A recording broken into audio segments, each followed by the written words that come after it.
Langsung.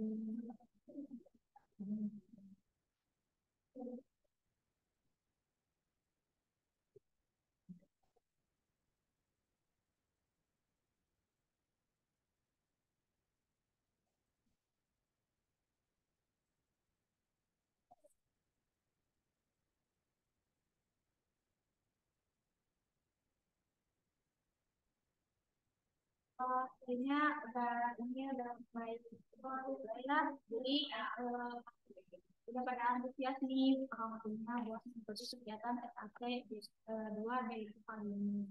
Betul, sudah. Boleh nih untuk kakak ngecek semuanya jadi dengan teman-temannya ya untuk mengikuti kegiatan satu dua pada kali ini. Itu nih Kak, biar kita juga bisa lebih ramai ya. Dan juga dapat pengetahuan yang pertama nih. Assalamualaikum warahmatullahi wabarakatuh. Waalaikumsalam warahmatullahi wabarakatuh. Selamat sore dan salam sejahtera bagi kita semua. Salam Om Swastiastu, Namo Buddhaya, dan salam kebajikan. Pertama-tama mari kita panjatkan puji dan syukur kehadirat Tuhan yang Maha Esa karena atas karunia-Nya telah kita semua bisa berkumpul di tempat ini dalam keadaan sehat dan berbahagia. Tidak lupa sholawat serta salam semoga selalu terlimpah curahkan kepada Nabi besar kita yaitu Nabi Muhammad SAW. Sebelum mengawali kegiatan pada hari ini, untuk menambah keberkahan pada hari ini, ada baiknya kita berdoa dulu terlebih dahulu menurut ajaran dan kepercayaannya masing-masing. Berdoa dimulai.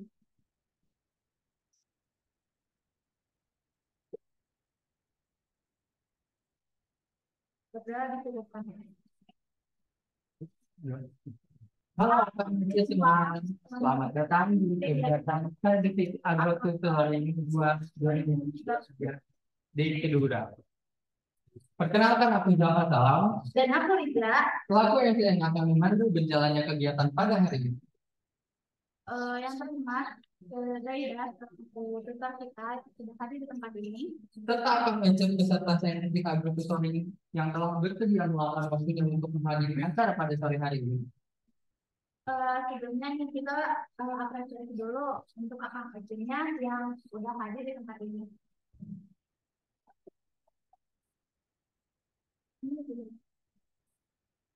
Oke, untuk mengawali rangkaian acara tempat ini, eh, kita tanya-tanya dulu kali ya kesempatannya buat persiapannya mengikuti acara ini. Boleh, Cak. Dari sini ada yang ingin volunteer untuk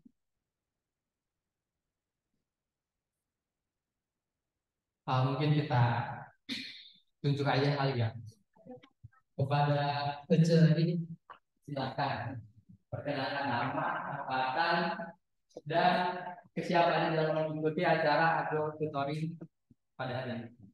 Oke, halo semuanya. Aku Aisyah Zahra dari angkatan 22. Aku siap di SAT 2 ini. Keren.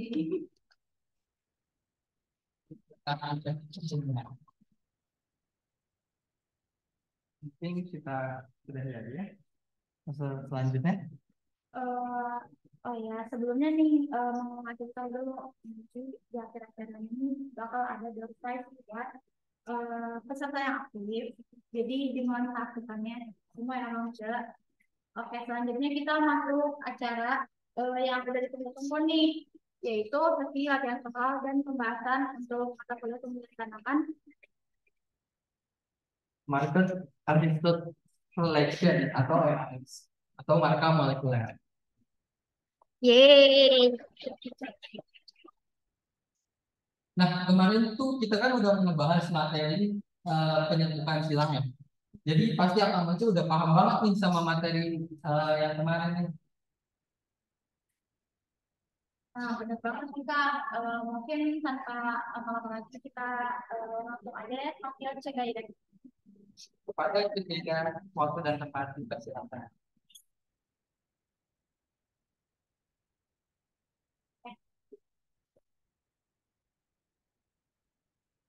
Di sini aja, dari sini. Silakan.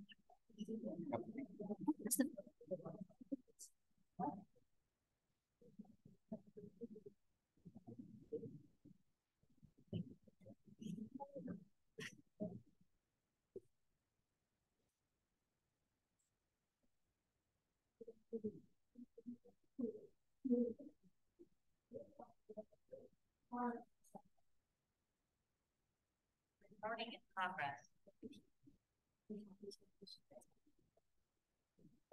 Oke.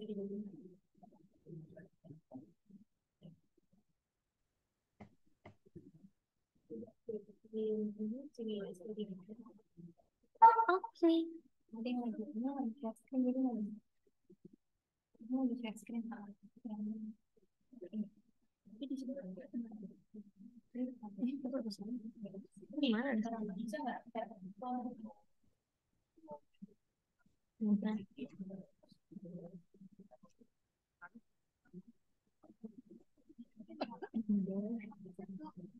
Ini kan yang sudah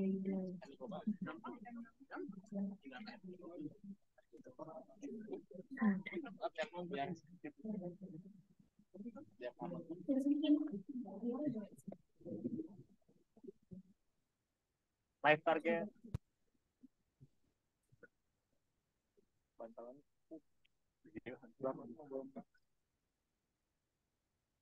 Ini bisa nembus kayaknya.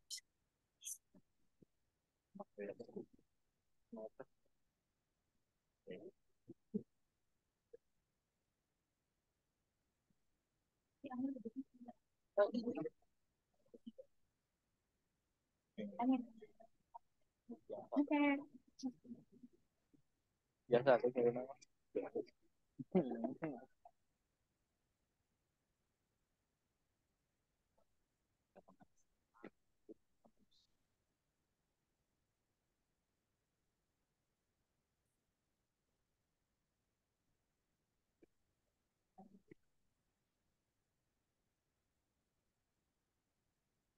Bisa gini. Oke,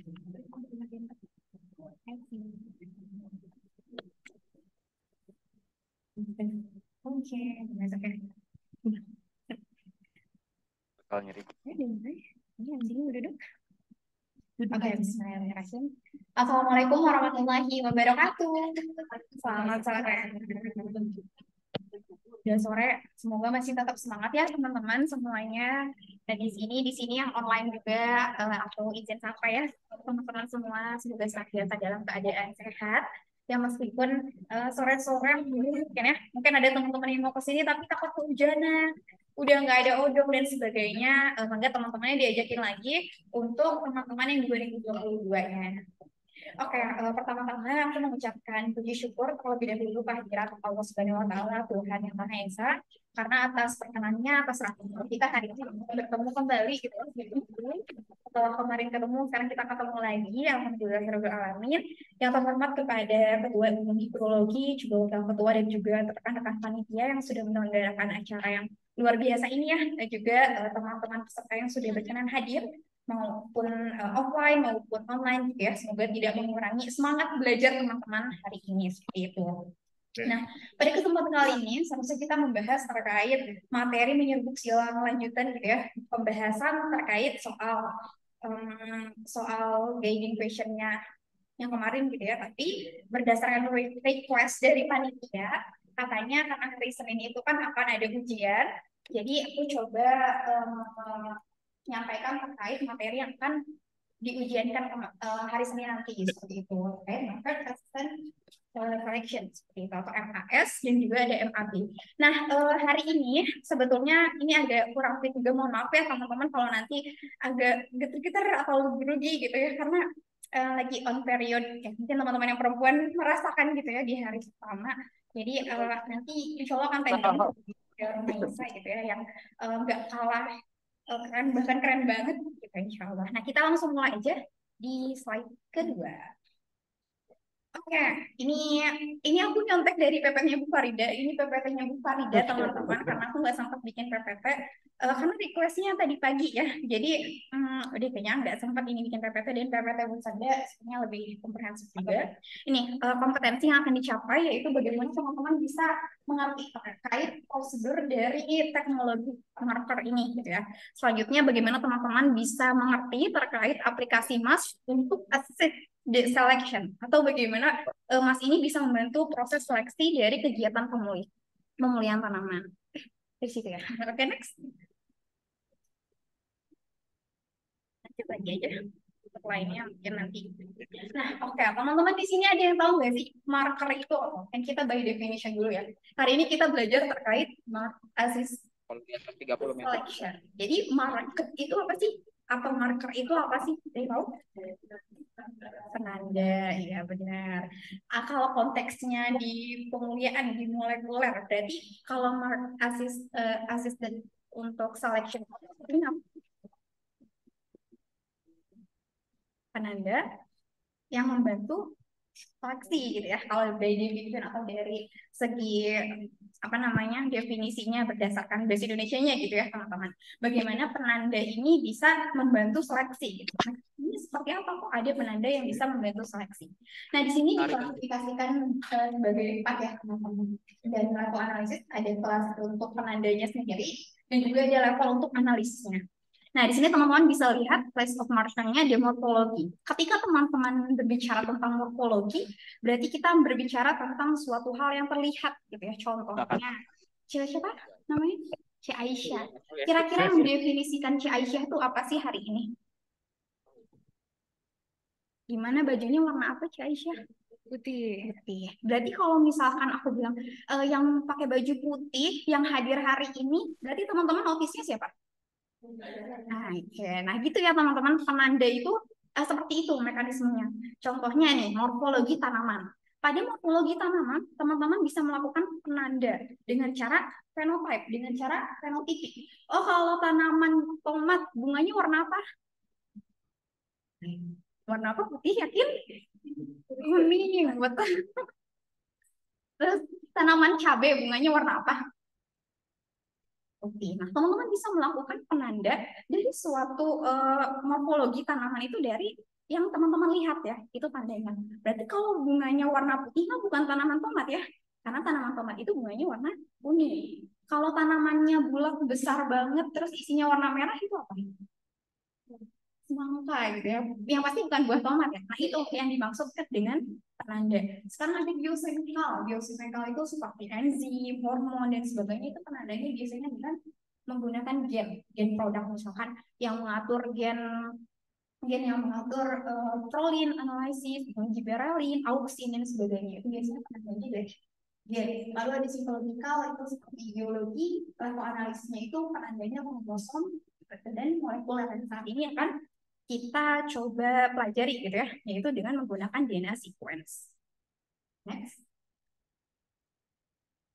Nah, di sini tadi ada bahasa marker. Keempat tadi, yaitu secara fenotipik atau morfologikal. Contohnya ada flower color, seperti apa namanya, warna pada bunga, lalu ada leaf shape ya, bentuk daun itu juga bisa menjadi penanda, lalu ada seed pod dan lain sebagainya. Oke, nggak apa langsung ke molecular markers ya. Jadi untuk molecular markers itu biasanya based on DNA. Ada yang pakai PCR, teman-teman udah belajar PCR ya di biotek ya? Oke, ada yang based on PCR dan juga ada yang non PCR. Tapi nanti ini nggak akan dibahas lebih detail. Boleh di next. Nah, apa itu molecular marker? Kalau di sini sequence of DNA that can be screened to reveal key attributes, its composition and the use. Jadi intinya DNA molekuler ini atau molekuler marker ini bisa melihat suatu variasi pada genetik ya teman-teman. Contohnya kalau misalkan yang susah itu kan ketika kita menyeleksi tanaman yang ada bukan dari penampilannya, tapi misalkan tanaman ini tahan atau enggak terhadap penyakit. Contohnya pada tanaman cabai. Tanaman cabai itu kan misalkan yang paling banyak itu antraknos ya. Tanaman cabai yang tahan antraknos dan tidak tahan terhadap antraknos itu kan kita nggak bisa seleksi ketika tidak ada penyakit itu ya. Jadi ketika penyakit antraknosis itu tidak ada, kita nggak tahu nih, ini tanaman sebenarnya tahan atau enggak, seperti itu. Nah, biasanya molekuler marker itu dipakainya untuk menyeleksi karakter-karakter seperti itu gitu ya, cekaman abiotik, cekaman biotik seperti itu. Lalu yang kedua ada selection, bagaimana marker molekuler ini bisa membantu seleksi lebih efisien seleksinya, lalu seleksinya itu tidak memerlukan kos yang tinggi dan sebagainya gitu ya. Lalu ada tuh karakterisasi individual atau karakterisasi suatu tanaman. Bagaimana ternyata molekular marker itu bisa mengkarakterisasi suatu tanaman. Apakah tanaman ini tahan atau enggak yang tadi gitu ya. Apakah nanti bunganya itu merah atau enggak gitu tanpa melihat fenotipiknya seperti itu. Nah, selanjutnya molekular marker RDNA fragment itu harus berasosiasi dengan particular region yang ada di genom. Kan teman-teman tahu nggak kalau misalkan kita berbicara tentang DNA kan kita berbicara tentang ekson, intron, basal nukleotida gitu ya teman-teman. Bagaimana particular region of genome ATGC, ATGC, ATGC itu yang teman-teman pelajari itu bersesuaian atau komplement dengan yang akan kita coba seleksi. Contohnya ada gen tanaman, sebetulnya tuh kan pada tanaman, pada hewan itu mungkin aja bisa mengeluarkan enzim atau hormon yang sama gitu ya. Berarti dia punya gen yang sama. Akan tetapi belum tentu gen yang ada di hewan itu bisa komplement dengan gen yang ada di tanaman gitu. Jadi harus berasosiasi, marka yang kita gunakan itu harus berasosiasi dengan genom yang ada dalam suatu organismenya seperti itu. Okay, next. Nah, ini contohnya molekular marker. Jadi nanti visualisasinya itu seperti apa ketika kita menggunakan molekular marker. Kalau tadi secara fenotipik itu kan teman-teman bisa melihat ya, oh pakai bajunya putih, terus roknya krem, misalkan kayak gitu. Itu teh Aisyah. Nah, bagaimana kita bisa melihat teh Aisyah dari marker molekuler gitu ya? Nanti gennya diekstrak, DNA-nya diekstraksi, kita isolasi DNA-nya, terus masukkan ke alat PCR. Nah, nanti masukkan di gel box dan dihasilkan visualisasi seperti ini. Contohnya ini tuh menggunakan marka kodominan. Jadi teman-teman bisa tahu yang gen resesif, gen yang dominan, lalu ada gen heterozigot. Itu contohnya kita lihat di R kecil itu gen apa ya? Misalkan gen tahan antraknos lagi gitu. Terus ada gen yang tidak tahan atau susceptible. Selanjutnya ada yang gen R besar berarti dia tahan atau toleran resisten terhadap antraknos. Nah, teman-teman dari fase germinasi aja, dari fase dia belum tumbuh cabainya gitu ya, teman-teman udah bisa menyeleksi dengan cara apa? Dengan cara mengisolasi DNA-nya, lalu teman-teman visualisasikan seperti ini. Jadi teman-teman nggak usah nunggu lama sampai misalkan kalau tanaman tomat 6 bulan gitu, nggak usah nunggu lama, tapi teman-teman dari pas masih perkecambahan pun teman-teman udah bisa melihat apakah udah bisa menyeleksi apakah tanaman ini tahan atau enggak. Misalkan teman-teman melakukan persilangan, hasil dari persilangannya itu teman-teman sudah bisa menyeleksi ini tuh yang tahan yang mana, yang tidak tahan yang mana, atau yang intermediate di tengahnya kayak ada R besar, R kecil itu yang mana, seperti itu dari kegiatannya dari visualisasi seperti itu. Nih, biomigration DNA-nya lagi. Jadi dari menggunakan apa namanya? Jadi itu tuh pakai istilahnya apa ya? Itu pakai arus listrik teman-teman yang namanya bisa ya dengan menggunakan elektroforesis. Jadi DNA-nya itu nanti dia bisa membentuk pita-pita DNA seperti itu. Nah, selanjutnya, hasil seleksi ini digunakan untuk tanaman yang memang memiliki spesifik lokus. Jadi lokusnya itu harus spesifik. Misalkan teman-teman gen targetnya di gen ketahanan antraknos, berarti si penandanya itu harus ada di gen yang spesifik gitu ya. Sebetulnya kan nggak bisa ya, kan ada panjang basal nukleotida itu. Nggak bisa spesifik di gen yang kita inginkan, tapi setidaknya harus berdekatan dengan gen yang kita inginkan. Misalkan teman-teman mau ke UNPAD gitu ya. Nah, ketika teman-teman mau ke UNPAD, teman-teman tuh ngasih tanya, UNPAD tuh dekat tol Jatinangor kayak gitu. Itu kan lebih dekat ya. Bandingkan ketika teman-teman ngasih tanda kalau UNPAD itu dekat tol Cileunyi, kan lebih dekat tol Jatinangor ya. Sama seperti penanda ini. Kalau penandanya dekat dengan gennya, contohnya ini. Ada marker sebelah kiri dan sebelah kanan.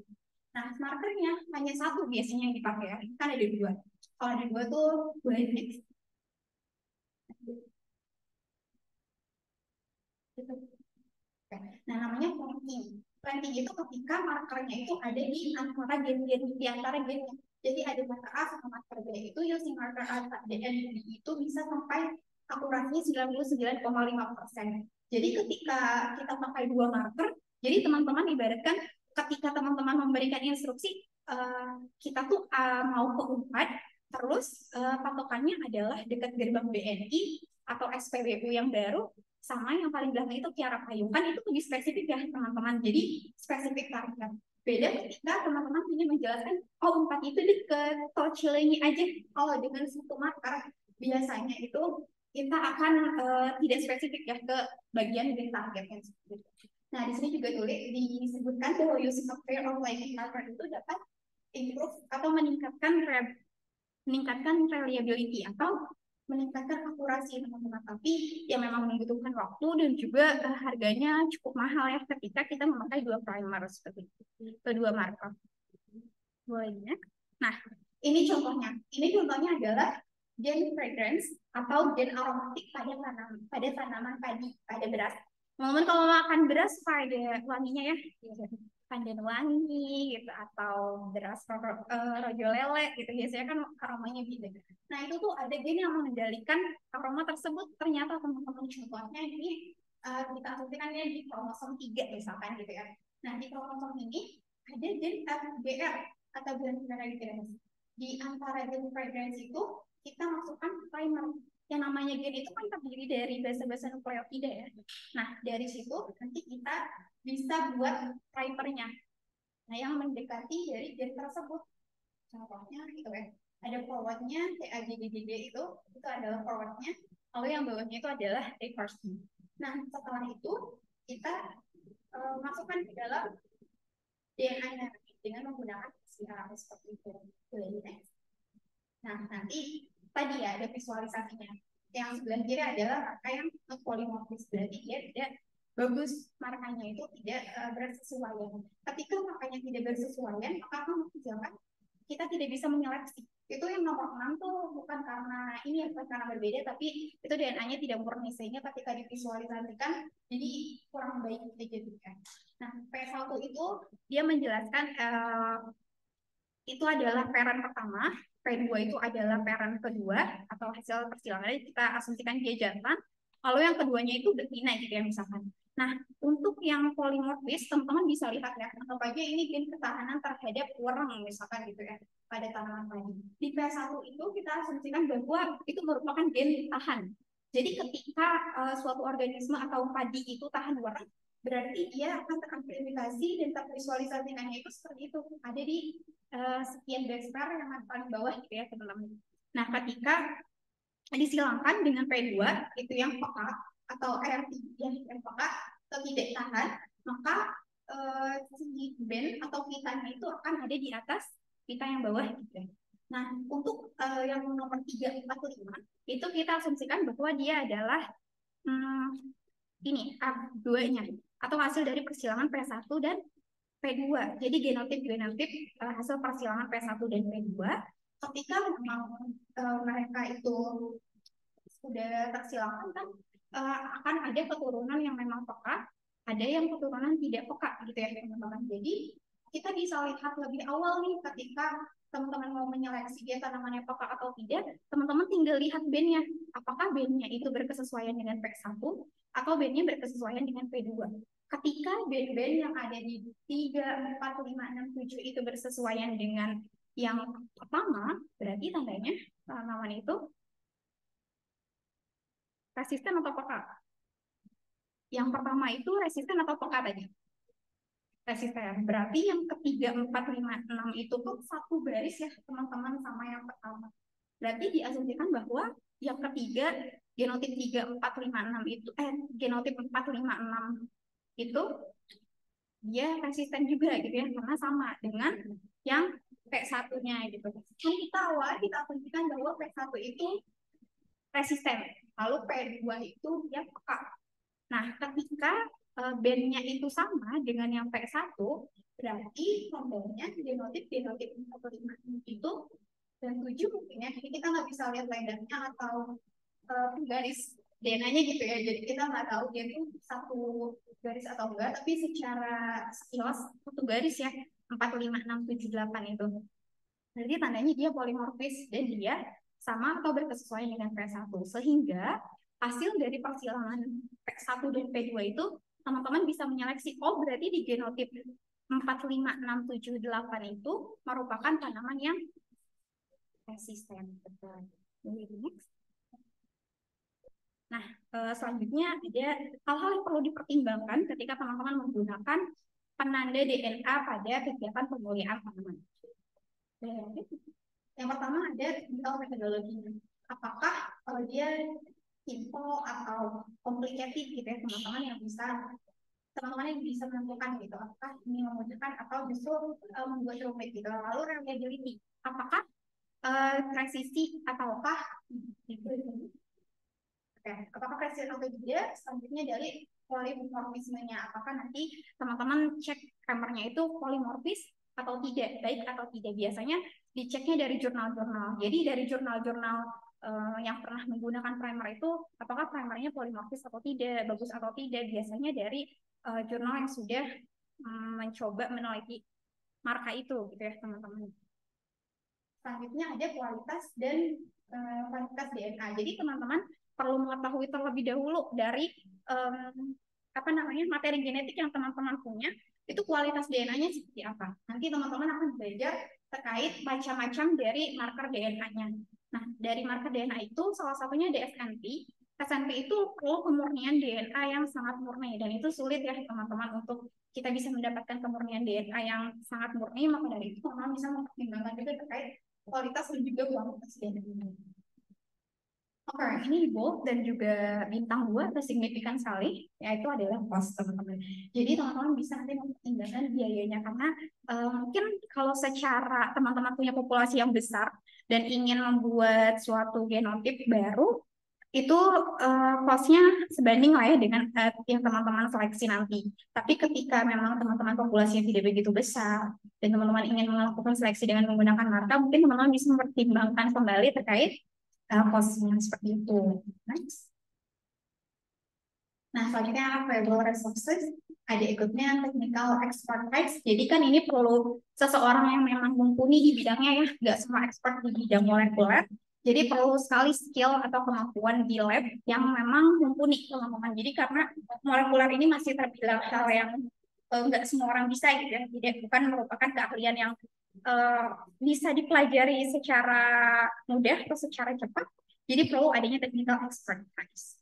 Dan yang terakhir ada equipment. Bagaimana laboratorium, juga bahan dan alatnya itu juga tidak mudah, tidak murah. Biasanya alat-alat dan juga bahan yang digunakan untuk kegiatan isolasi, juga kegiatan PCR dan sebagainya itu inden, perlu waktu yang lama untuk diorder dan sebagainya.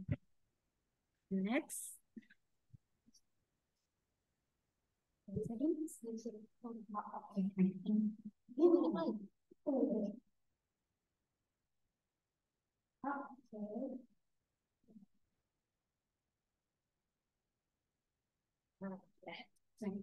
Kenapa mas itu perlu dikolaborasikan dengan conventional breeding? Kemarin juga udah belajar terkait conventional breeding, lalu molecular breeding. Kenapa perlu diintegrasikan antara mas dan juga conventional breeding?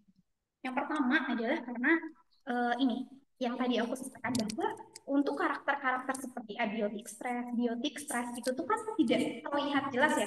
Tadi kalau misalkan secara fenotipik tanaman bunganya kuning, bunganya putih, itu teman-teman bisa langsung menyeleksi dari ngelihat sekilasnya, teman-teman udah bisa tahu gitu. Tapi ketika itu merupakan yang kita targetkan itu adalah karakter-karakter yang misalkan ketahanan terhadap penyakit, lalu ketahanan terhadap suatu cekaman abiotik kayak suhu tinggi dan sebagainya, itu perlu waktu yang lama gitu ya ketika di screening secara langsung. Maka dari itu perlu adanya bantuan market assistant selection.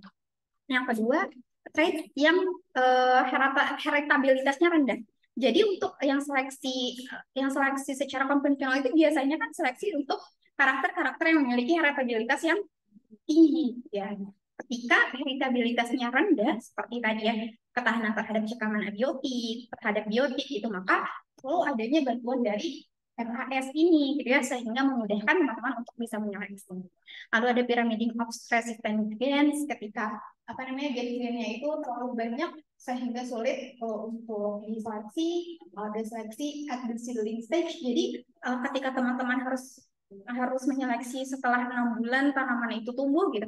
Dengan MAS ini teman-teman bisa hanya ketika tanamannya baru berkecambah gitu ya, baru daunnya ada 3, itu teman-teman udah bisa menyeleksi dengan mengisolasi dari daunnya misalkan gitu ya, dari organ-organ dari tanamannya. Selanjutnya ada homozigot versus heterozigot. Kita juga bisa mengetahui teman-teman gen ini tuh homozigot atau heterozigot dengan primer atau marker yang kodominan seperti itu. Dan yang terakhir, no question biosafety and bioetik. Jadi untuk seleksi menggunakan MAS ini tidak termasuk dalam GMO atau genetic modified organism. Jadi bukan termasuk transgenik juga. Jadi ketika teman-teman menggunakan MAS sebagai tools untuk teman-teman menyeleksi suatu tanaman atau suatu organisme, teman-teman tidak akan melalui bioesa yang panjang. Biasanya kalau misalkan teman-teman membuat tanaman transgenik, itu perlu panjang banget prosesnya. Kayak sampai dia bisa dikomersilkan, sampai dia bisa sampai di tangan masyarakat, itu perlu waktu yang sangat panjang gitu ya, untuk bisa kita dapat ACC gitu ya dari biosafety-nya gitu. Nah, untuk MAS sendiri meskipun kita menggunakan primer, tapi itu tidak menjadi menjadi GMO seperti itu. Next. Oke, ini ada potential benefit of MAS, tadi biosafety and intellectual property rights, jadi tidak menjadi major issue. Oke.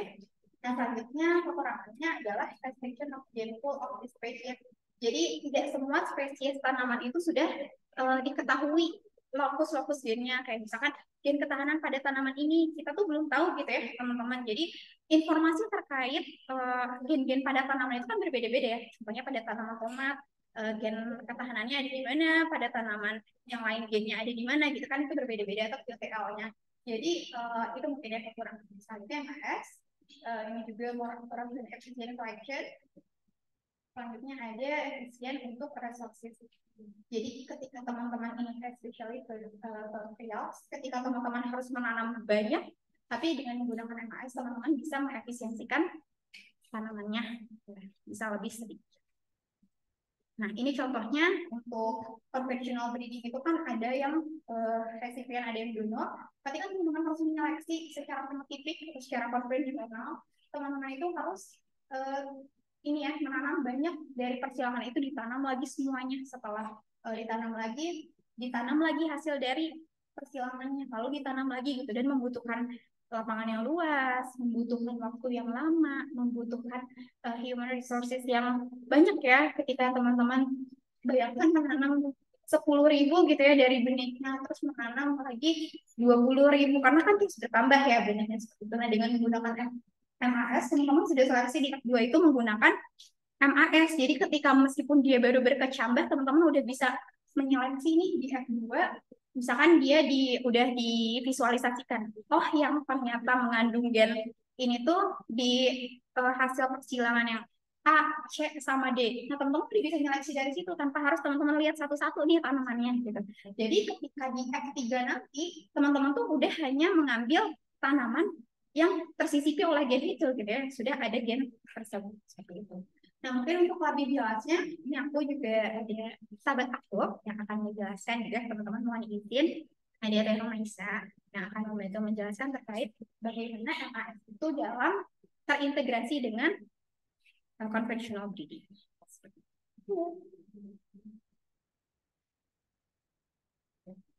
Oke, mungkin aku lanjutin ya. Sebelumnya, Assalamualaikum warahmatullahi wabarakatuh. Waalaikumsalam warahmatullahi wabarakatuh. Oke, sebelumnya perkenalkan kembali, nama aku Rumaisa Salma Sebita. Biasa mungkin sering dengarnya Rumi ya, biasa panggil Rumi, dan biasa emang asisten bareng juga sama Siga ya. Oke, mungkin dilanjutkan ya. Untuk ini tadi juga dijelaskan ya. Jadi ini tadi tentang konvensional plant breeding ya. Kalau misalkan kita seperti biasa gitu ya melakukan breeding dengan konvensional, di sini bisa dilihat dari gambar-gambarnya juga bahwa kita itu membutuhkan lahan yang lebih luas gitu ya. Karena di F2 itu pasti tanaman yang dihasilkan itu banyak ya. Jadi juga dijelaskan ya, large population consisting of thousands of plants ya. Jadi memang bakal banyak gitu ya hasil F2, maka butuh lahan yang lebih luas dan juga human resources juga yang lebih banyak. Boleh di next slide-nya. Nah, di sini perbedaannya ketika kita menggunakan MAS gitu ya, marker assisted selection. Di sini bisa dilihat ya, ada dua parent gitu ya. Yang pertama P1 itu yang peka gitu ya. Di sini tanda dari bandnya itu di atas ya, di tengah gitu. Nah, terus P1 lagi, P2-nya itu yang resistan gitu atau yang tahan. Itu si bandnya ada di bawah ya, bisa dilihat di depan. Nah, ketika dia disilangkan, kemudian menghasilkan F1, kemudian F1 karena hasilnya masih sedikit, maka kita perlu selfing kembali sehingga dihasilkan F2. Nah, di F2 ini bakal dihasilkan tanaman-tanaman yang banyak gitu ya. Nah, jadi untuk mempermudah kita menggunakan MAS gitu, karena kita bisa menyeleksinya pun dari stage-nya itu yang masih awal gitu ya, masih pada kecil-kecil itu pun udah bisa kita ambil daunnya untuk diekstraksi. Nah, kemudian dihasilkan gitu ya, di F2 ini ada garis-garis, ada band-band tadi yang mungkin udah dijelaskan sama Cigaida juga. Nah, di sini ada yang bandnya itu di bawah, ada bandnya yang di atas, ada band yang di keduanya, gitu ya. Itu menunjukkan ada yang dominan, ada yang resisten, ada yang peka, dan juga ada yang heterozigot gitu ya, yang dua. Nah, di sini diambil gitu ya, ada yang disilang-silang itu berarti yang peka gitu ya, karena kita kan pasti tujuannya adalah mengambil suatu karakter yang toleran gitu ya, toleran panas, kemudian toleran biotik dan sebagainya gitu. Makanya di sini ketika menggunakan MAS akan lebih mudah gitu dan juga lebih cepat. Boleh di next. Nah, disimpulkan gini ya, molecular marker versus phenotypic screen. Yang pertama adalah meningkatkan keakuratan gitu ya, karena ketika kita menggunakan tadi ya karakter-karakter yang terlihat dari fenotipik, maka akan dipengaruhi oleh environment, oleh lingkungan, kemudian heritabilitas, kemudian number of gene atau kan ada karakter-karakter yang simple genik, ada yang polygenik gitu ya. Dimana kalau misalkan karakter-karakter biasanya karakter-karakter abiotic stress itu kebanyakan dikendalikan oleh poligenik gitu. Jadi banyak gen gitu ya yang mempengaruhinya sehingga ketika kita lihat fenotipiknya akan lebih banyak dipengaruhi oleh lingkungan. Makanya perlu digunakan MAS gitu. Kemudian yang kedua, meningkatkan efisiensi. Tadi ya disebutkan bahwa ketika kita menggunakan MAS, kita bisa menyeleksinya itu dari stage awal gitu ketika masih masa penyemaian gitu ya. Kalau misalkan tomat kemarin sekitar 2 sampai 3 minggu itu kecil-kecil udah bisa diambil gitu. Kemudian yang ketiga, mengurangi harga. Kemudian yang keempat itu bisa melebihi dari kemampuan Mas itu bisa melebihi dari classical breeding gitu. Karena banyak ya tadi dari bisa menyeleksi polygenik dan juga pyramiding resistant gen di mana kita bisa mengkombinasikan beberapa gen. Boleh di next. Nah, di sini ada beberapa step ketika kita mengembangkan MAS gitu ya, dari pertama development of ini ya, markernya. Jadi ketika teman-teman nanti mencari marker itu banyak ya mungkin di literatur dan sebagainya, itu kita harus di develop dulu atau kita uji dulu karena belum tentu marker-marker yang udah teruji polimorfis dan sebagainya itu polimorfis juga di populasi yang kita uji gitu. Jadi makanya perlu juga kemudian diseleksi baru kemudian divalidasi kembali gitu. Makanya perlu beberapa tahap sampai akhirnya si MAS ini bisa kita lakukan melebihi tidak hanya untuk seleksi di conventional breeding ya, bisa juga nanti lebih advance lagi ke genome editing, ke mutasi dan sebagainya. Oke, boleh di next.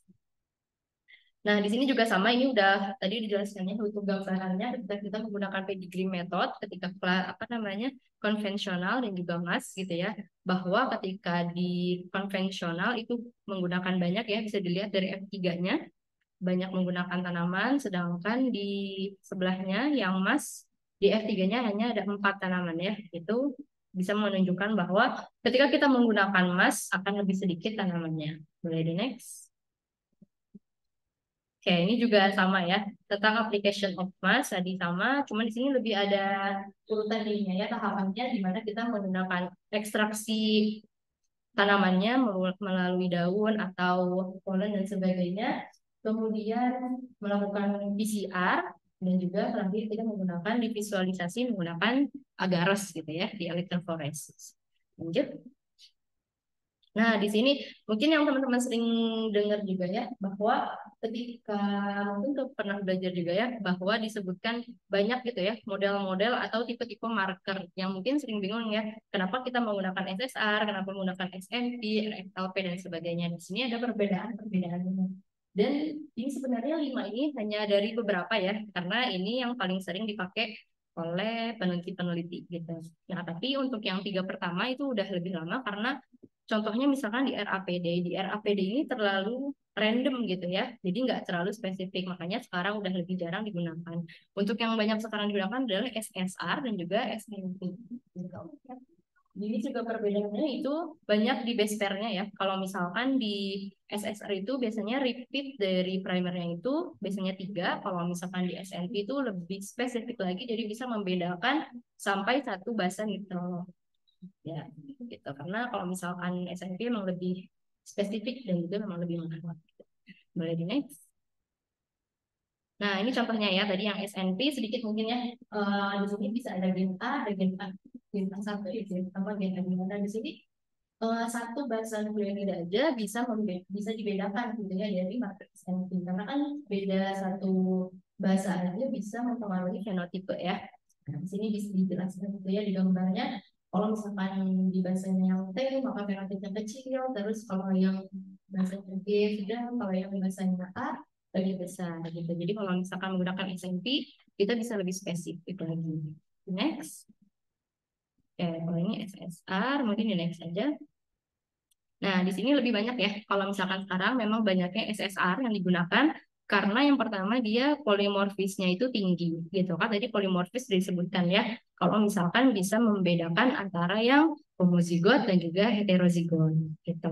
Kemudian kodominan marker juga sama bisa membedakan dan juga dia juga lebih ini ya require very little and not necessary high quality DNA. Jadi DNA yang digunakan pun lebih sedikit dan juga nggak terlalu yang ini ya kualitasnya nggak terlalu yang murni banget juga masih bisa terlihat gitu. Oke, boleh di next.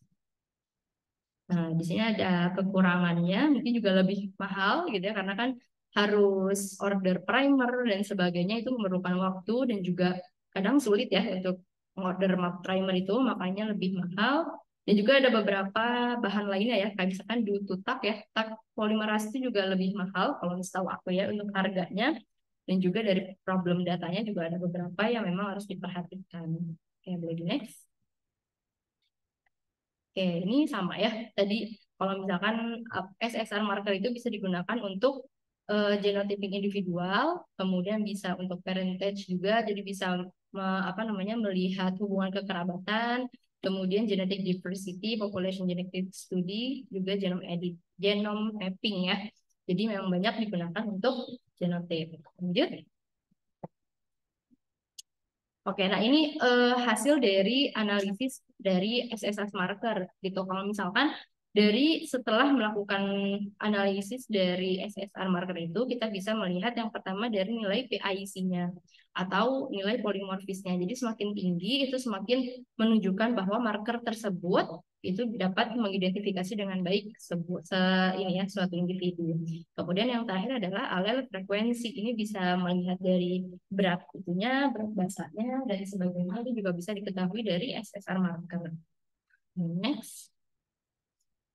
Nah, ini mungkin sedikit ya untuk marker asisten back crossing. Jadi ketika mas ini bisa digunakan juga ketika kita melakukan back cross. Mungkin teman-teman ingat ya kalau misalkan kita konvensional itu back cross itu kan bisa diamatin itu ini ya.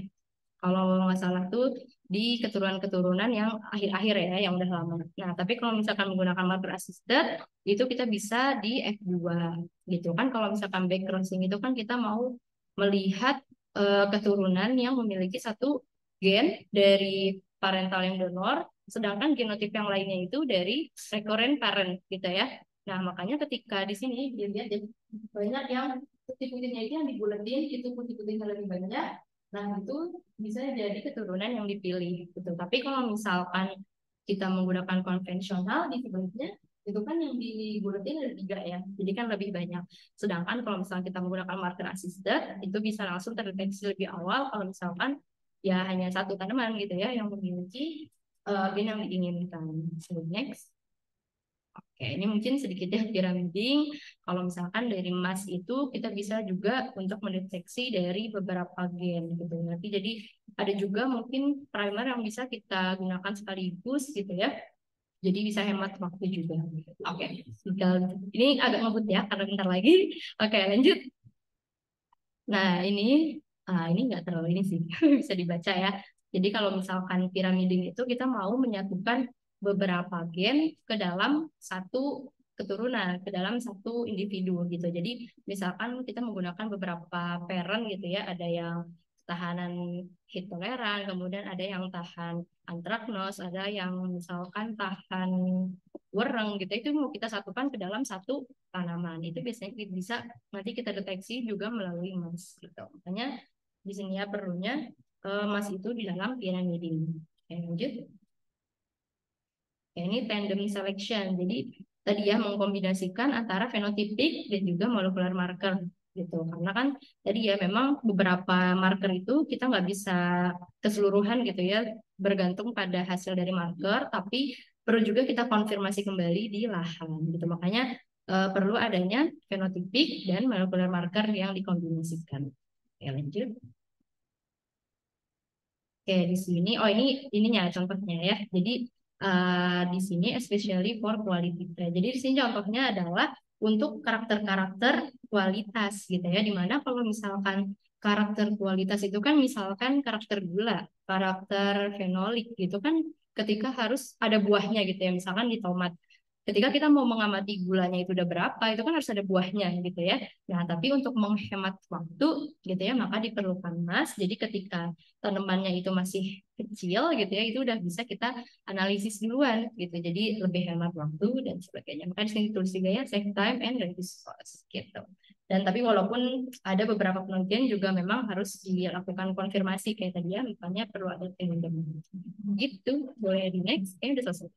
Oke, thank you for your attention. Mungkin kalau ada pertanyaan atau diskusi ya, kita lanjutkan. Terima kasih.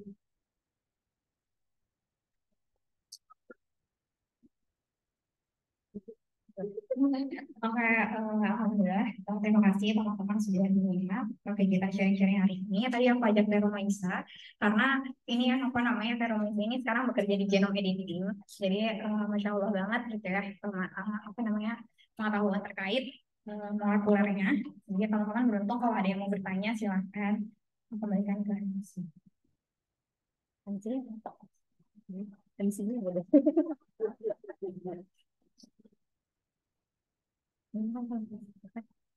Yes.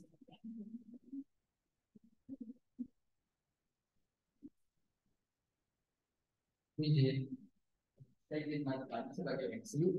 Nah, bagaimana nih Kang Cun untuk sesi penyampaian materi marker molekuler tadi? Eh, Apakah sekarang udah paham banget nih tentang materi tentang marker molekuler? Malah tambah bingung.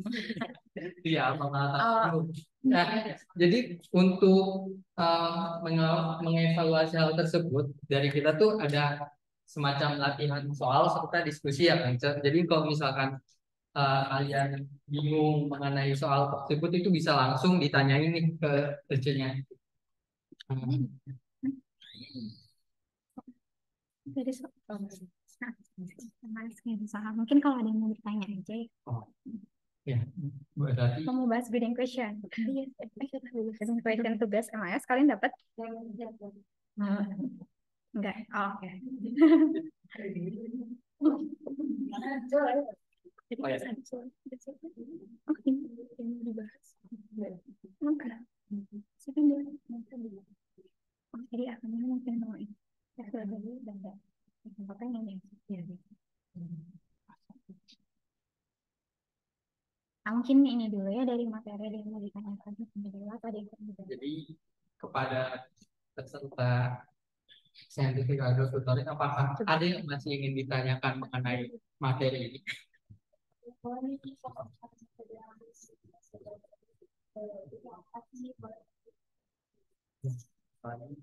Kalau misalkan ada yang ganjil banget nih di pikiran gue, langsung aja tanyain terus ini. Ada nggak ini baik yang Kalau ada yang dipakai? nanya, aku yang nanya. Ya. Lucy. Kedengaran nggak? Aku boleh yang tadi kalau kalau apa ya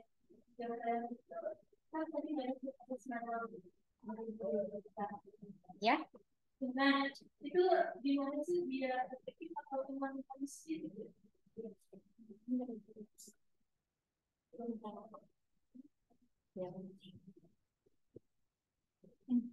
ini ya di sini.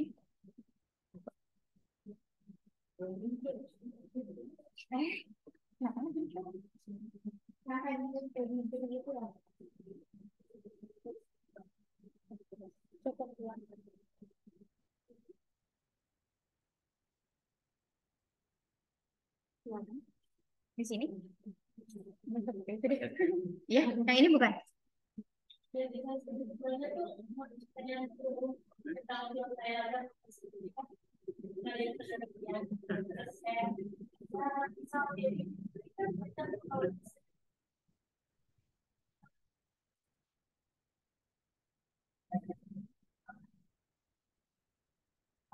Ya, sebetulnya kan dalam kegiatan pemulihan tanaman atau seleksi itu ada yang namanya sama aja ya kayak teman-teman bikin rancangan itu ada yang namanya ketentuan ya teman-teman.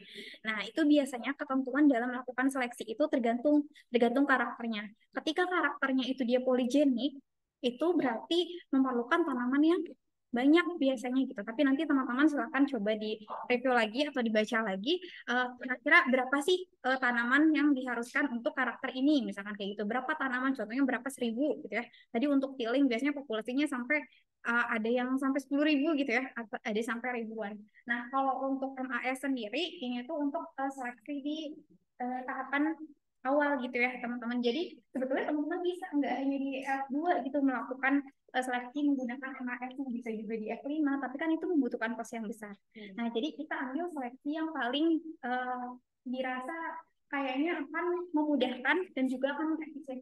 Contohnya di secara konvensional di pedigree ini ya, di sebelah kiri teman-teman, itu kan ketika diseleksi di F2 secara konvensional, itu tanaman yang terseleksinya itu banyak banget teman-teman. Jadi paling banyak itu ketika kita seleksi dari F2 menuju ke dari F2 di F3-nya gitu ya. Ketika seleksi di F3-nya itu banyak banget. Akan tetapi teman-teman bisa mencoba untuk melakukan langkah preventif nih biar nggak banyak banget, caranya dengan menyeleksi menggunakan MAS. Ketika kita menggunakan konvensional kan kita hanya lihat fenotipiknya ya, kayak oh ini kayaknya toleran nih, oh ini kayaknya toleran, jadi banyak tanaman yang teman-teman pilih. Contohnya di F3 ini kan ada contohnya ada 6, 9, 8, 9 gitu. Kita anggap aja ada 9 tanaman atau 9 dari 9 genotip. Sementara ketika kita menggunakan MAS itu kita bisa hanya 4 genotip terpilih gitu ya. Itu lebih efisien seperti itu. Jadi mengefisiensikannya bisa dengan menggunakan molekuler itu Risma, kalaupun Risma nanti mau menyeleksi apapun gitu ya, menggunakan marker molekuler itu akan selain lebih presisi itu kan bisa langsung dilihat ya gate-nya secara langsung, dan itu tidak memakan waktu lama karena di fase yang tadi disampaikan aku dan Maisa gitu ya, bisa di fase ketika seedling, ketika masih berkecambah gitu. Makanya kenapa tidak membutuhkan waktu yang lama. Jadi bisa dipakai juga untuk mungkin yang tiling juga gitu ya, tiling selagi dari pemulihan ya di sini. Sama siapa? Oh iya, Paula. Tiling juga. Oh iya, seleksi ini ya. Underutilized. Seleksi tanaman, lupa namanya apa. Gitu. Jelas gak? Benar. Kemarin ada yang nanya tentang tes cross ya, siapa ya? Oh iya, aku lupa kemarin, mohon maaf ya. Untuk tes cross sendiri kan itu untuk genotip yang belum diketahui dia tuh heterozigot atau homozigot ya, homozigot dominan atau dia heterozigot dominan atau dia resesif, tapi resesif jarang sih ya. Untuk tanaman yang dilakukan tes cross itu ketika kita nggak tahu, misalkan nih ada bunga warnanya merah. Merah itu dia apakah karena dia memang dominan gitu ya, misalkan R besar karena red gitu ya, kalau anggapnya alelnya adalah R besar R kecil atau R besar. Ketika kita tidak tahu apa namanya konstitusi genetiknya atau alelnya itu homozigot atau heterozigot, teman-teman bisa menyilangkan dengan tanaman yang resesif alelnya. Contohnya merah disilangkan dengan warna putih biasanya yang resesif itu. Jadi tanaman yang kita nggak tahu dia LL-nya apa, disilangkan dengan tanaman yang resesif. Ketika dia memang heterozigot, berarti akan muncul warna apa? Warna merah, warna putih, atau warna pink gitu ya. Tapi ketika alel itu dia R besar atau dominan, berarti yang akan muncul apa ketika merah disiangkan dengan putih? Ketika alelnya dominan. Dua-duanya. Homozigot. Dominan. Berarti yang akan muncul merah semua gitu ya. Jadi teman-teman tahu, oh ternyata tanaman yang nggak kita ketahui ini alelnya, berarti dia alelnya adalah homozigot dominan gitu. Jadi seperti itu mekanismenya untuk tes pros ya. Boleh bahas sedikit. Oh iya, boleh. Langsung aja dikasih bahas Indonesia. Nah, selanjutnya kita bakal ada sesi bahas reading question nih. Jadi soal mengenai reading question yang bisa ditanya.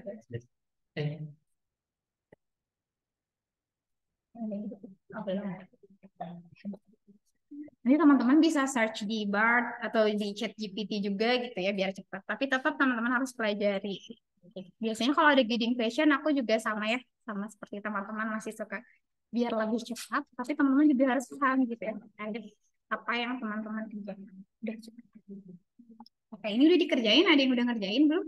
Yang 2022? Oh, udah dibahas. Sama Oke, berarti boleh Alma jelasin ya. Boleh bareng ya nge-review ya. Gak apa-apa. Nanti dapat. Gak boleh. Ayo, Ade Aska udah ngejelasin tentang apa. Nanti Alma boleh sharing sama teman-temannya. Tadi kan udah dibahas ya. Nah, teman-teman aku mau tanya tadi marka itu apa? Ajeng. Marka itu apa, Ce?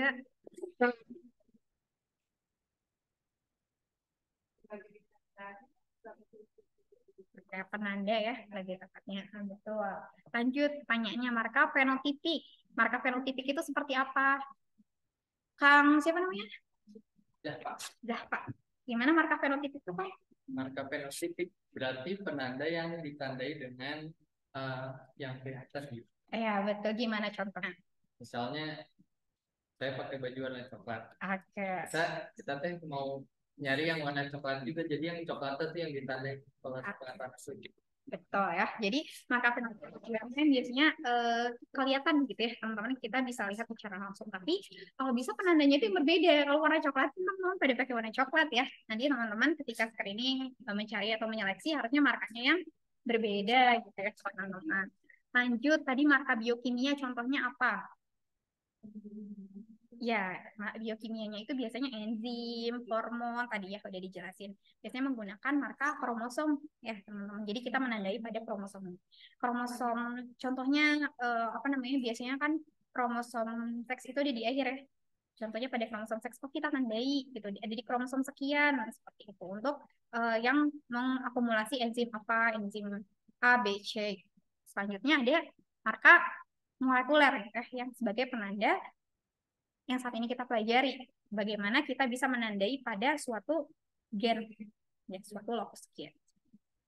Lalu marka berbasis MAS. Tadi gimana seleksi marka berbasis MAS Cialia?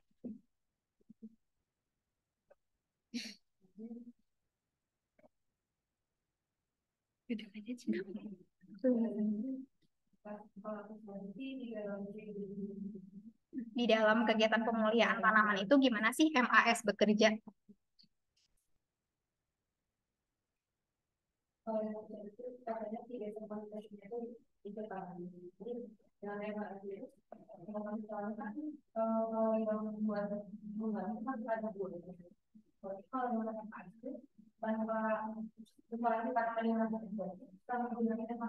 Iya.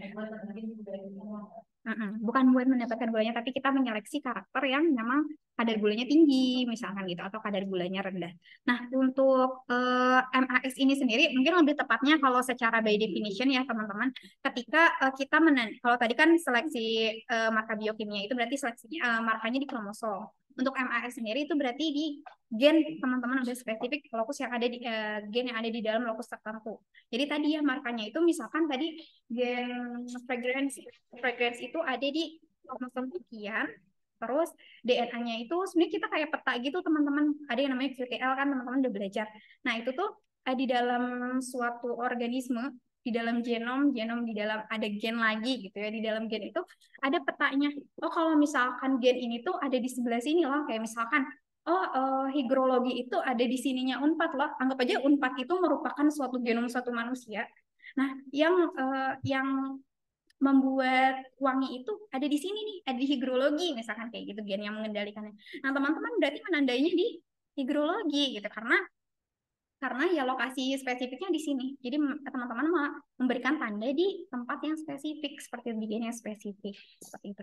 Misalkan aku mau cari Aisyah tuh ada di mana? Kalau misalkan tandanya ada di pos satpam di depan kan, oh masih match nih sama Aisyah, berarti bener nih ada Aisyah di sini gitu.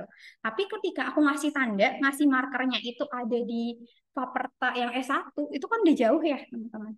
Nah gimana si marker ini, MAS ini, si markernya itu bisa tepat sasaran gitu, ada tepat di gen tertentu. Ketika dia tepat di satu gen, atau sebenarnya kalau tepat banget nggak akan mungkin gitu ya. Ketika dia ada di antara lokasi gen itu, maka dia akan bisa membedakan antara yang tidak tahan, yang tahan seperti itu. Jadi MAS ini seleksi yang markanya itu ada di gennya gitu ya teman-teman. Lalu apa bedanya antara marker molekuler, gen, alel, dan DNA primer? Marker molekuler, ananda molekuler ya teman-teman. Kalau gen, ini dulu deh, genom, DNA, gen. Kalau genom itu apa teman-teman? Apa? Semua apa?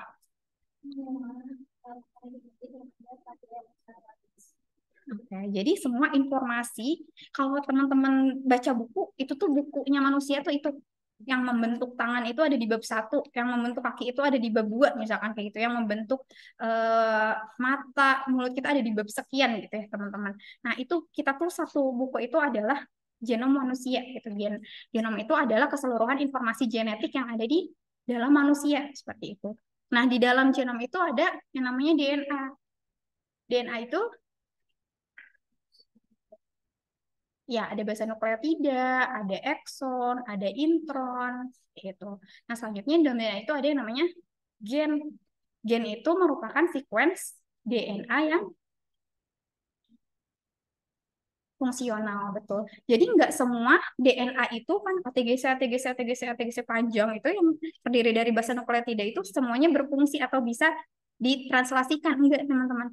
Jadi nggak semuanya bisa berubah jadi protein, bisa kita gunakan sebagai pembentuk sel jaringan gitu, nggak bisa. Jadi ada di dalam DNA itu sequence yang dia tidak fungsional atau non fungsional, namanya adalah intron. Jadi ada ekson, ada intron. Ketika teman-teman ditanya DNA itu apa? DNA itu suatu molekul yang mengandung ekson, intron, dan yang terdiri dari basa nukleotida seperti itu. Nah, jadi yang menjadi atau yang ditranslasikan menjadi protein itu adalah gen-gen yang fungsional, yaitu ekson. Kayak gitu. Tadi gen ya alil. Alil itu yang teman-teman suka tulis A besar, A kecil gitu ya. Itu alil. Lalu DNA primer. Tadi primer itu sequence DNA yang ATGC itu yang spesifik terhadap kenapa? Enggak. Spesifik terhadap gennya. Itu kan gen itu panjang tadi ya basa nukleotidanya. Untuk primer itu nanti teman-teman bisa mendesainnya sendiri. Mungkin nanti akan dijelaskan ketika teman-teman di mata kuliah pemuliaan yang lebih advance lagi. Tadi ada forward, ada reverse ya. Itu primernya teman-teman. Kenapa si primer ini ada forward sama reverse? Kenapa ada dua? Forward itu kan ini, reverse itu pasti. Kenapa? Kenapa ATGC atau basa nukleotidanya tuh harus ada dua?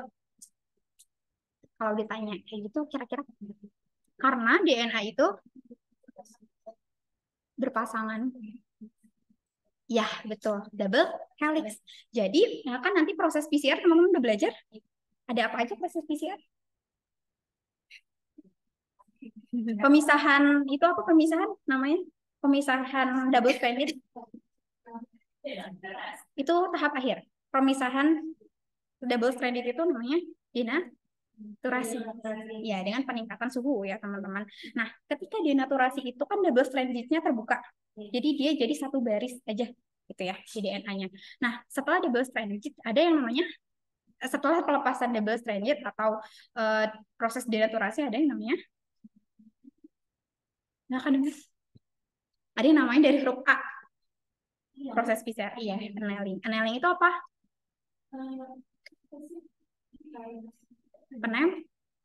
Penempelan gitu ya. Yang tadi double stranded terpisah, maka ditempelkan oleh primer-primer yang tadi, yang ATGC kecil itu nanti ada yang namanya guide RNA. Nah, itu tuh nanti akan terjadi proses yang ketiga. Ketika sudah penempelan, maka jadi kan ada dua nih tadi, strandnya ada dua, terus ditempelkan oleh primer, yang ada yang atas berarti primer yang forward, yang bawah berarti yang reverse, kayak gitu. Aduh, gimana sih membayangkannya. Pokoknya ini anggap aja double stranded, terus dia terpisah, jadi ada dua baris. Nah, baris yang atas itu kan dia kan dari 3 ke 5 ya berarti. Atau dari 5 ke 3? Ah, nggak apa-apa deh. Iya, pokoknya dia ke kiri mungkin ya, yang ini ke kanan, jadi yang atas itu forward, yang bawah itu reverse. Nah, nanti mereka akan membentuk stranded yang baru. Ya, itu pada proses elongasi. Jadi dia akan terus memanjang membentuk suatu DNA yang baru seperti itu. Nah, itu DNA primer. Selanjutnya, mengapa kita perlu melakukan seleksi berbasis marker molekul? Ini tahu ya tadi disadvantage dan advantage-nya apa, yang mungkin teman-teman bisa menjawab pertanyaan nomor 3 itu dengan advantage dari seleksi berbasis molekuler tadi apa, marker molekuler. Siapa yang belum ditanya? Cik Alamat? Sehari juga belum. Oh, ini mah beda. 2022. Iya sih. Itu juga bukan. Enggak, Sylvia juga bukan. Siapa yang bukan? Itu udah Gimana tadi advantage-nya dari seleksi berbasis marker molekuler? Manfaatnya nomor 3. Kenapa kita perlu melakukan seleksi berbasis molekuler? Kan itu mirip-mirip ya, kayak benefitnya apa sih ketika kita melakukan seleksi berbasis marker molekuler? Jadi kalau berbasis marker molekuler itu kita perlu untuk nanam tanaman banyak lagi, karena kita cuma perlu beberapa tanaman aja untuk mendapatkan ini. Berarti itu namanya efisien. Selanjutnya ada ya lebih spesifik atau non spesifik targetnya gitu ya, gennya seperti itu. Akurasinya juga tinggi, dan juga teman-teman tadi bisa mengefisiensikan, selain mengefisiensikan apa namanya lahan gitu ya, juga mengefisiensikan waktu, karena tadi bisa di fase seedling atau fase perkecambahan ya, ketika teman-teman masih menyemai. Dan sebutkan salah satu dasar pemanfaatan marker molekuler dibandingkan dengan tanaman konvensional. Tadi teman-teman bisa memberikan penjelasan terkait integrasi antara pemulihan tanaman konvensional dan juga marker molekuler. Seperti yang tadi dijelaskan oleh Teh Rumi terkait seleksi pedigree. Kan ada beberapa hal yang ternyata dengan menggunakan mas itu bisa lebih cepat, bisa lebih akurat. Jadi itu bisa dibandingkan ya, bisa yang tadi teman-teman bisa menuliskan terkait advantage dan juga disadvantage-nya. Lalu teman-teman juga bisa memberikan apa namanya pendapat teman-teman terkait kan dasar pemanfaatannya. Ketika teman-teman karakternya itu yang tadi ya, karakternya itu sulit secara fenotipik untuk dilihat, maka teman-teman bisa menggunakan marker molekuler gitu ya sebagai dasar pemanfaatan marker molekuler, itu ya bisa jadi salah satu alasannya. Selanjutnya, kata kunci utama keberhasilan pengembangan marker molekuler, sehingga bisa kata kunci utama keberhasilan pengembangan marker molekuler sehingga bisa dilakukan mark acid selection. Tadi kata kuncinya apa ketika divisualisasikan itu akan apa? Ketika divisualisasikan ada band-band DNA, itu harus apa ketika dia itu bagus atau bisa dilanjutkan ke marker molekuler? Biasanya pita-pitanya itu kan harus berbeda. Itu kata lainnya atau istilahnya polimorfis. Ya, polimorfis. Aku kayaknya itu ya untuk nomor 5. Benar nggak sih? Benar nggak ya kata kuncinya? Yang nomor 5. Keberhasilan teman-teman akan polimorfisme dari marka tersebut. Ketika markanya polimorfis, berarti dia bisa membedakan antara perbedaan antara gen satu dengan gen yang lainnya tadi, apakah gennya ada atau gennya tidak ada. Jadi ya, komponen apa saja yang dibutuhkan agar MAS dapat dilakukan lebih efisien. Komponen apa dibutuhkan agar MAS dapat lebih efisien? Tadi di slide berapa ya? Untuk meningkatkan efisiensi MAS. Berarti dari segi primernya gitu ya harus tepat, karena ketika primernya tidak tepat kan tidak efisien juga ya teman-teman. Teman-teman akan membeli primer yang harganya mahal, tapi ketika dilakukan seleksi gitu, ketika teman-teman PCR ternyata dia tidak polimorfis atau hasilnya tidak bagus, tidak tepat dengan gennya. Jadi maka dari itu perlu sekali teman-teman literatur yang menunjang sehingga primer yang teman-teman dapatkan itu benar-benar primer yang baik, primer yang bagus tadi dari beberapa jurnal yang mungkin sudah pernah menggunakan primer tersebut. Gitu. Seperti yang disampaikan Teh Rumi bahwa primer itu mungkin cocok untuk komoditas A, tapi belum tentu dia cocok untuk komoditas B. Misalkan di tanaman kangkung, kita pakai primer A untuk melihat ketahanan terhadap penyakit apa yang misalkan busuk gitu. Tapi ketika primer itu kita gunakan di tanaman yang B, misalkan tanaman tomat, ternyata dia tidak bisa gitu atau tidak berkesesuaian seperti itu. Selanjutnya, agar lebih efisien juga teman-teman harus lihat. Tadi kan biasanya di seleksi pedigree itu di F2 ya teman-teman, atau di F3 untuk seleksi menggunakan MAS-nya. Nah, ketika terus-terusan tadi aku sampaikan, ketika teman-teman menyeleksi menggunakan MAS di berbagai berbagai generasi, itu juga tidak akan efektif. Kenapa? Karena kan MAS itu kosnya juga cukup tinggi gitu ya teman-teman. Lalu perlu alat bahan dan sebagainya yang tidak sulit mungkin ya untuk ditemukan misalkan seperti itu. Jadi coba teman-teman pertimbangannya apa gitu ya. Mungkin di nomor 6 ini teman-teman bisa coba tuliskan gitu terkait kenapa MAS ini, bagaimana cara MAS ini dapat dilakukan lebih efisien. Seperti itu. Apa saja hal-hal yang perlu diperhatikan dan perlu dipenuhi untuk marka DNA dan juga MAS. Tadi apa aja kira-kira yang perlu diperhatikan?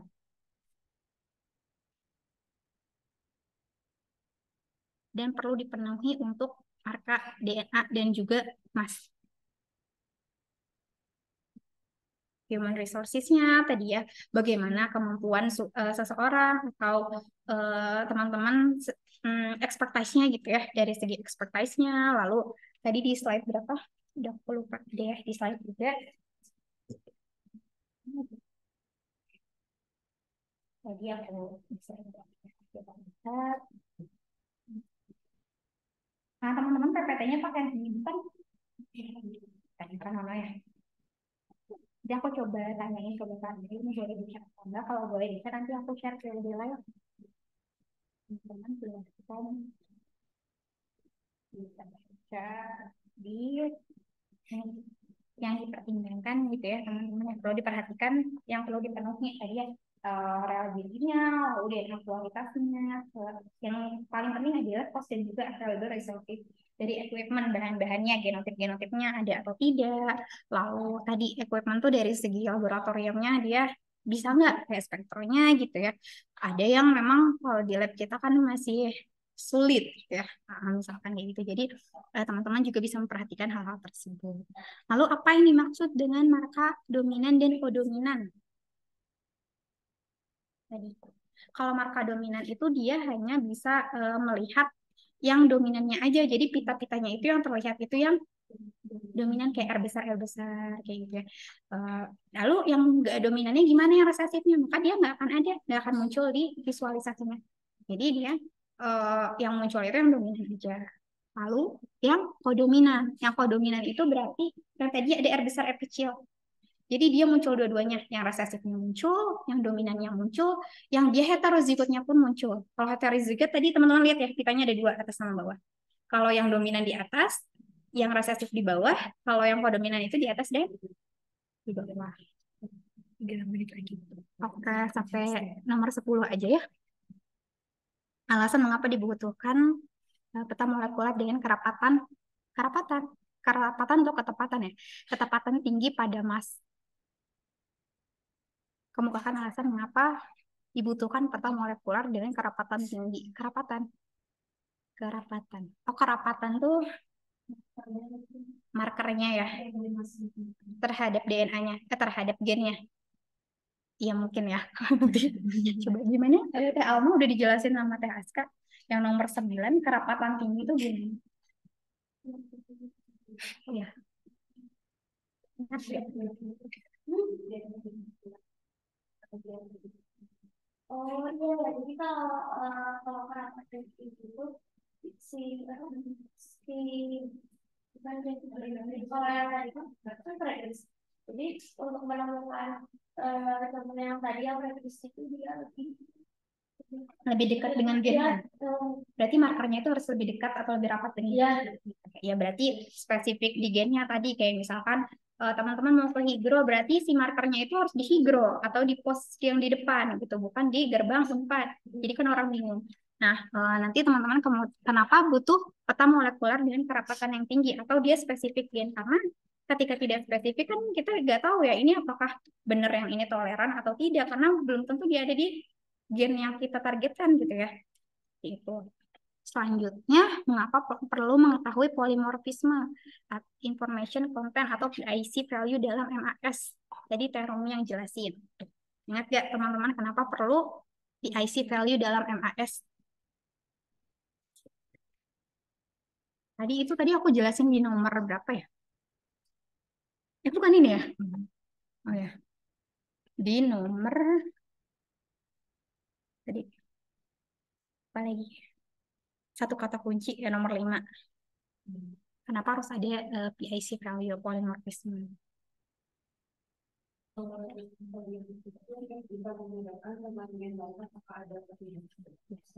Jadi itu ya kata kuncinya adalah dalam marker molekuler itu seleksi marker molekuler itu polimorfisme. Ketika dia polimorfis berarti dia sudah terlihat gitu ya gen yang berbedanya kayak gitu.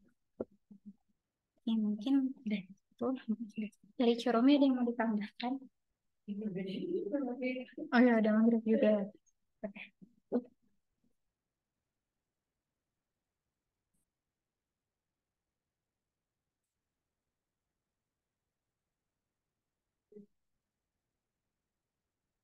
Nah, teman-teman, tapi nanti dicari lagi ya jawabannya. Silakan teman-teman explore lagi.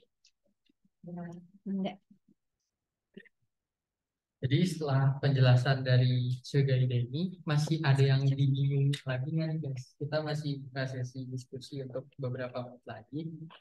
Jadi ini kita manfaatkan yang baik-baik. Boleh, nanti via chat juga boleh. Nah, tuh. Ya, chat juga boleh, guys. Ada yang ingin ditanyakan? Ya, chat nomor di bawah ini. Kelihatan. Ayo, ada yang masih ingin ditanyakan?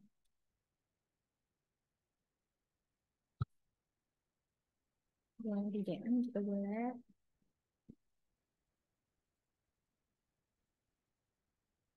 Kunci jawabannya.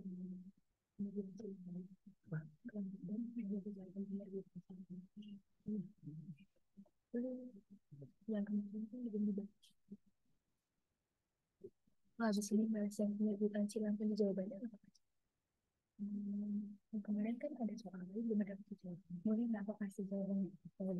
Berarti nanti bisa apa ya? Mungkin nggak tahu. Tidak. Nggak apa-apa sih, nggak apa-apa. Nanti kan jawabannya udah ada. Mau pakai Karena tidak ada yang bertanya dan tidak ada yang lagi, mungkin kita tutup aja sesi diskusi kali ini.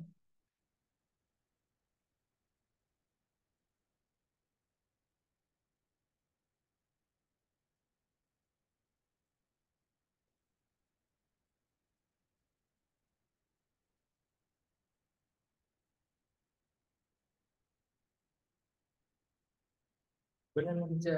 Tapi sebelum itu aku mau mengucapkan terima kasih banyak kepada Ce Gaida yang berkenan untuk membagi ilmunya kepada Akang mesin agar teknologi yang telah hadir. Selanjutnya akan ada pengumuman terkait buat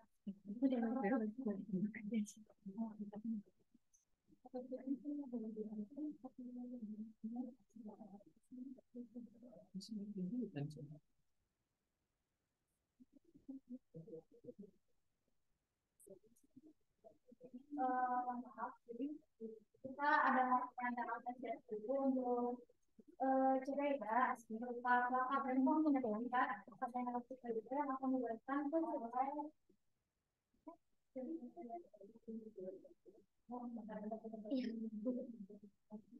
Oh, tapi iya, yang boleh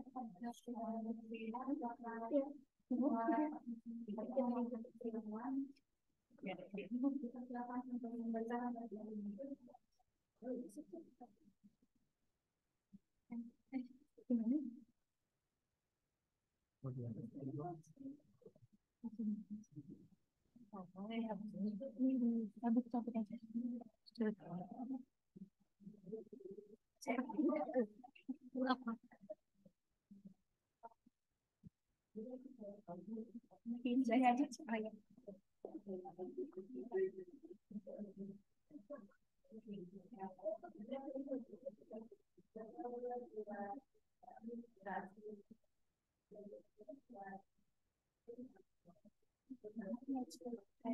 banyak.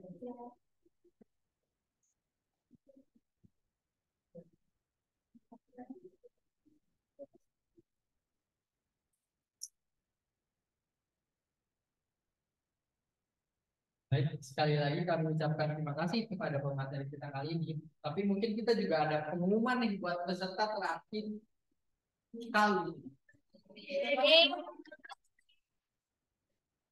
Ada penasaran kan siapa pemenang dari peserta terakhir ini? Aku Geng, geng, geng, geng.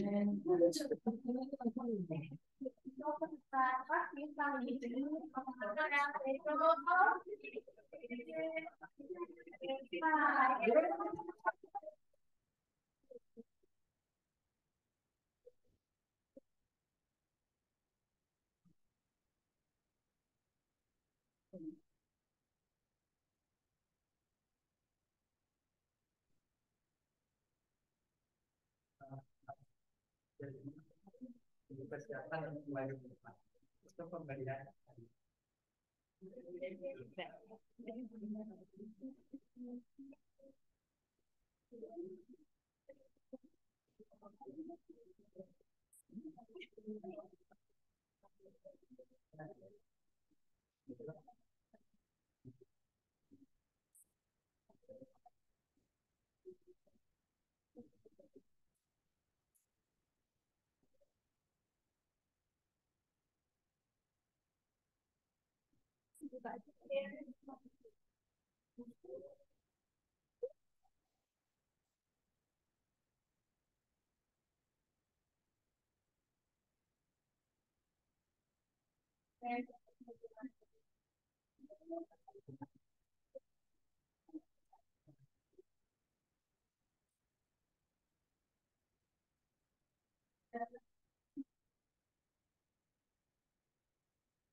Ini ngapain tuh? Ya. Mau nyanyi aku mau nyanyi lagi, Cik.